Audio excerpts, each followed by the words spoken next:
Hey everybody, it's Sunday and it's Zeb. Yeah, I decided to offer to Jimmy that I would cover the Sunday slot, even though there may be precious few of you watching this because we're doing a lot of church on Sundays. But I figured why break the continuity, and we might as well do a brief commentary on Sunday. So it's part of the record, the ongoing record of Beach Church. So today we're going to be talking about Proverbs 7 to 9. Proverbs, if you think of Proverbs, what do you think of? Little couplets of lines, be like this, don't be like that, that kind of thing. Well, that's how it is from 10 all the way to the end. But the first 9 are short stories, which kind of embody and encapsulate the messages that Solomon shares later. So it's 7 to 9 is the grand finale of the book's opening section. These chapters use long, dramatic poems to personify 2 competing forces pulling at the human heart: Lady Wisdom and Lady Folly. More on Lady Wisdom later. So this section serves as a final, urgent warning to the reader to choose their lifelong companion before entering the real world. Chapter 7, The Trap of Temptation. A father watches a naive young man walk down a dark street. Uh-oh. And adulterous... Isn't it funny how kids... It's like the first word that they learn to use, actually. Uh-oh. An adulterous woman seduces him with smooth talk, flattering words, and expensive perfumes. That wouldn't have done it for me, but I suppose it kind of covers up the evil intent or the coming attack when you've got all sorts of beautiful perfume. I'll just take flowers. Depends. Some of them I'm allergic to. You are too. Anyway, before entering... Urgent warning to the reader to choose their lifelong companion before entering the real world. Think about it. That's what it's saying. Chapter 7, The Trap of Temptation. A father watches a naive young man walk down a dark street. An adulterous woman seduces him with smooth talk, flattering words, and expensive perfumes. I guess we read this already. He follows her blindly, unaware that her house is a direct path to the grave. Well, that's kind of a horror story. Chapter 8, The Greatness of Wisdom. The scene shifts dramatically to a public square. Lady Wisdom stands on the highest hills and at the city gates, shouting to everyone. She reveals her royal authority, her absolute truth, and her role as God's firstborn companion in creating the universe. More on that later. Chapter 9, The 2 Banquets. The section ends with a direct competition. Both Lady Wisdom and Woman Folly, I hope I said that right earlier, build houses and prepare a feast. Both invite the simple to enter. Wisdom offers meat, mixed wine, mullet, maybe, and life. Folly offers stolen water, secret bread, and death. Go for curtain number 1. Literary and practical commentary here. These chapters use vivid imagery to teach timeless psychological and spiritual truths about human desire.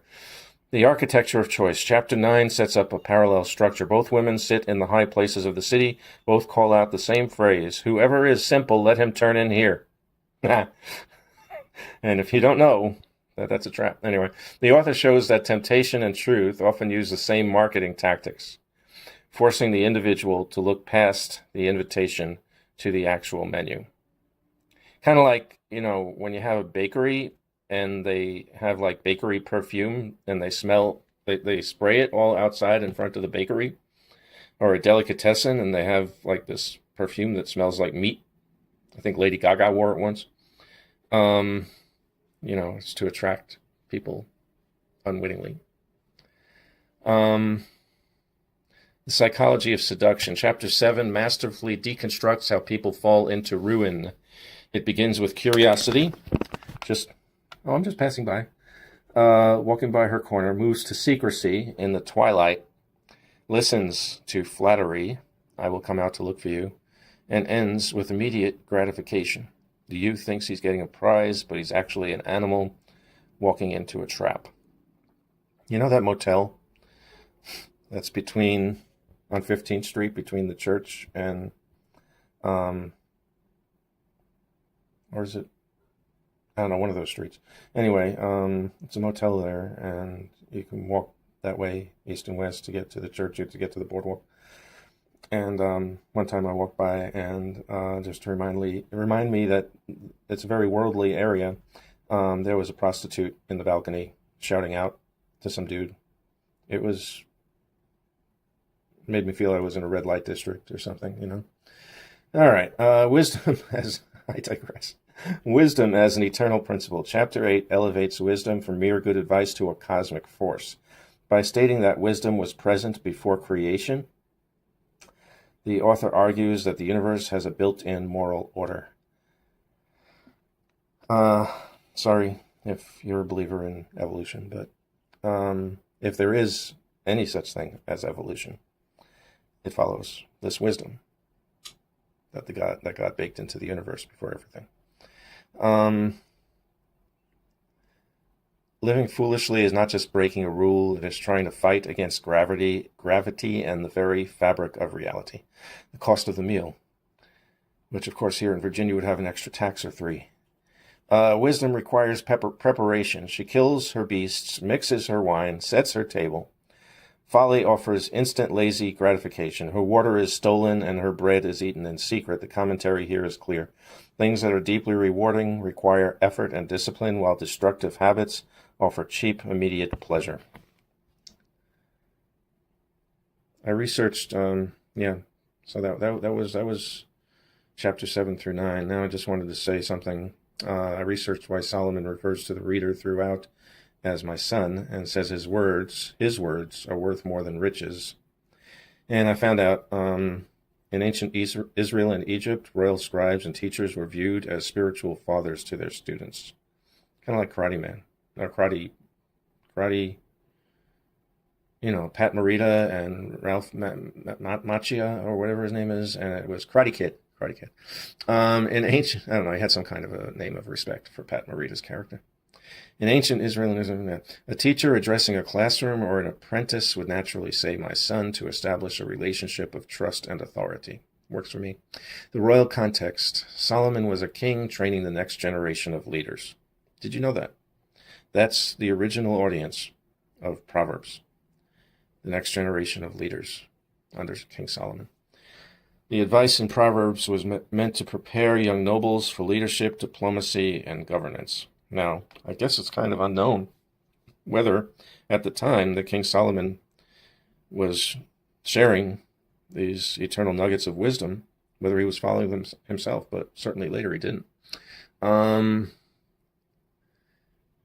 Personal affection, the term "my son," creates an intimate, caring tone. It shifts the book from a list of cold, rigid laws into a warm, protective conversation between an experienced elder and a young person facing the dangers of the world. Why wisdom is worth more than gold. When Solomon claims his words are better than silver or gold, Proverbs 8:11, he is not boasting about his own intelligence. He is describing the nature of wisdom itself. He does point to the source. Solomon repeatedly attributes all wisdom to God. So if it's like my wisdom, but repeatedly he says all wisdom comes from God. The core thesis of the entire book of Proverbs is in 1:7.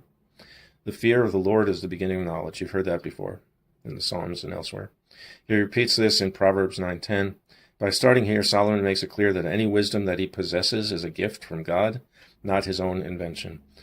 Character versus cash. Solomon contrasts wisdom with wealth because money cannot buy a good life.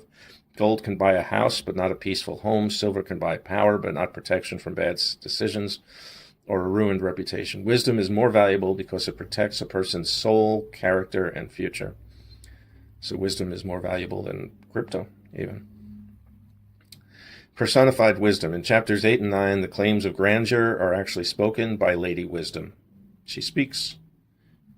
A poetic personification of God's own creative intellect. When the text says, "My fruit is better than gold," Proverbs 8:19, it is wisdom herself speaking to humanity, reminding them that aligning with God's design for the universe matters more than material wealth. It's interesting. A friend of mine, a couple of weeks ago, actually, before I got into reading Proverbs, somebody from the open mic world, where I sing about Jesus once or twice a week in bars, said to me a couple weeks ago that he always felt that God is a woman, maternal. I didn't correct him at the time. I learned from my time in street activism, which was about truth and against oppression and corruption in high places in business and government, that one does Monsanto send from that kind of thing, and government, that one does not fight the presented fight on the other person's timetable if one is not prepared. There will be another day. So I just looked at Proverbs 1-3, which Laura did such a great job of covering on Friday. It's on the social pages for the church if you missed it.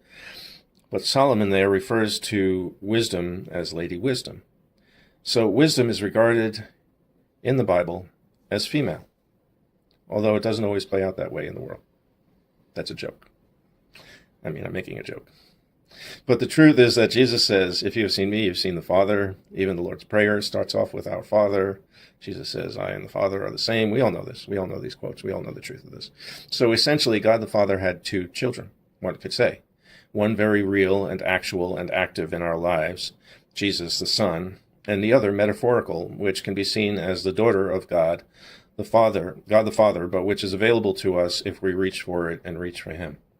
This is pretty rough and not structurally mathematical, if you know what I mean, but now I know where the confusion may have come from, and I found it an interesting expansion for our understandings.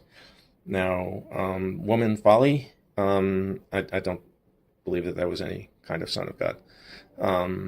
It's a presentation of God through Solomon to keep us from veering off in the wrong direction with the wrong woman.